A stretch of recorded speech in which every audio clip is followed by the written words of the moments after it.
ప్రాణం అని విన్నవించు ఈ పాటని,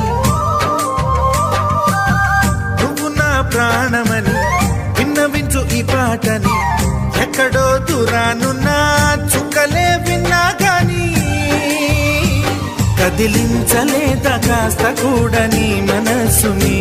పరదాలు దాటి ఒక్కసారి పలకరించవేమి.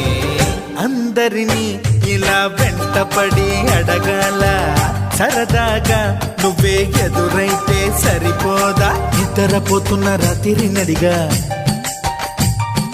గుటికి చేరిన గువ్వల నడిగా